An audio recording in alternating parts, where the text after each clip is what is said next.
नमस्कार. महाराष्ट्र योजना कॉर्नरमध्ये आपल्या सर्वांचे स्वागत आहे. आजच्या व्हिडिओच्या माध्यमातून आपण बघणार आहोत की कागदाची घडी कोण घेऊन फिरणार, म्हणजेच की डिजिलॉकरमध्ये वीज बिल मिळणार आहे.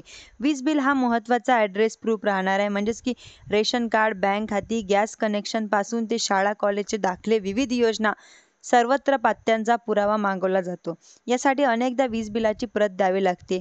डिजिलॉकरमुळे आता हेच बिल अधिकृत डिजिटल स्वरूपात मिळणार आहे, जे शासनाच्या कोणत्याही सेवेत वैध मानलं जाणार आहे.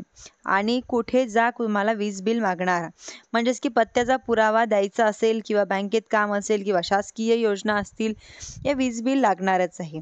ही गरज लक्षात घेऊन महावितरणाकडून आता वीज बिल थेट डिजिलॉकरमध्ये उपलब्ध करून देण्यात येणार आहे. डिजिलॉकरमधून मिळणारी सॉफ्ट कॉपी देखील वैध असून झेरॉक्सची गरज संपली आहे. झेरॉक्सऐवजी सॉफ्ट कॉपीवर आता काम करणे शक्य होते. डिजिलॉकरमधील कागदपत्रांना कायदेशीर मान्यता आहे.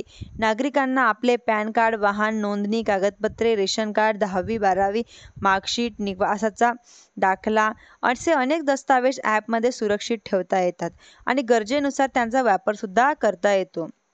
आता ग्राहकांनी डिजिलॉकरमध्ये आपला क्रमांक नोंदवला, एकदाच प्रक्रिया करून चालू वीज बिल सहज मिळू शकते. वीज ग्राहकांनी याचा सुविधेचा लाभ घ्यावा. डिजिलॉकरमध्ये म्हणजेच की वीज ग्राहकाने डिजिलॉकर ॲपमध्ये लॉग इन केल्यानंतर महावितरण ही वीज वितरण कंपनी निवडावी लागते. त्यानंतर आपला वीज ग्राहक क्रमांक एकदाच नोंदवावा असतो. ही प्रक्रिया पूर्ण केल्यानंतर संबंधित ग्राहकांचे चालू महिन्याचे वीज बिल डिजिलॉकरमध्ये उपलब्ध होणार आहे. डिजिलॉकरमध्ये सध्या चालू महिन्याचे वीज बिल उपलब्ध करून देण्यात आले आहे. पुढील काही दिवसात मागील महिन्याचे वीज बिल सुद्धा यात उपलब्ध राहणार आहे. धन्यवाद.